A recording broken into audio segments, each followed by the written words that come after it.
নিরামিষের দিন সন্ধেবেলা যখন মনটা একটু পকোড়া পকোড়া করে তখন খুব সহজেই এই পকোড়াগুলো বানিয়ে নিতে পারেন।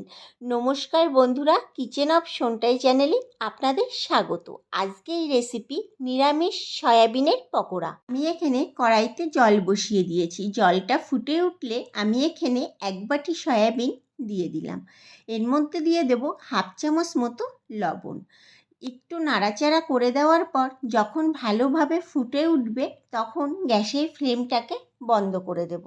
এখন সয়াবিনগুলোকে তুলে অন্য পাত্রে রাখবো। ঠান্ডা হয়ে গেলে সয়াবিনের মধ্যে যে এক্সট্রা জলটা থাকবে হাত দিয়ে চেপে বের করে নিতে হবে।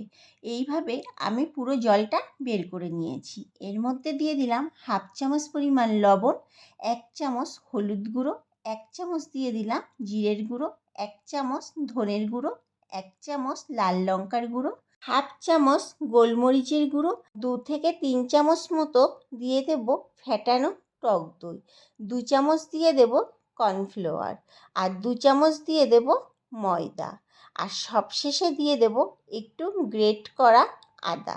এবার সব কিছু ভালোভাবে মেখে নেব। আমার এখানে সব কিছু মাখা হয়ে গেছে।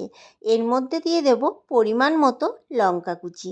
আবারও সব কিছু মিশিয়ে নেব। কড়াইতে তেল গরম করতে বসিয়ে দিয়েছি। তেলটা গরম হয়ে গেলে সয়াবিনগুলো পকোড়ার মতো করে তেলের মধ্যে দিয়ে দেব। এক পিঠ যখন লাল হয়ে যাবে তখন আমি পকোড়াগুলোকে উল্টে দেব।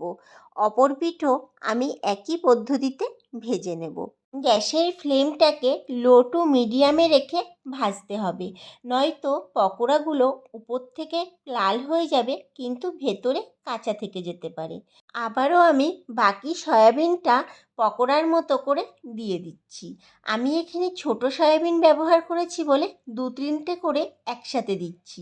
আপনারা যদি বড় সয়াবিন ব্যবহার করেন তাহলে একটা করেই দেবেন। 2 মিনিট মতো পকোড়াগুলো ভেজে নেওয়ার পর আমি উল্টে দিলাম। অপর পিঠও আমি একইভাবে ভেজে নেব। একটু লাল হয়ে যাওয়া পর্যন্ত অপেক্ষা করব।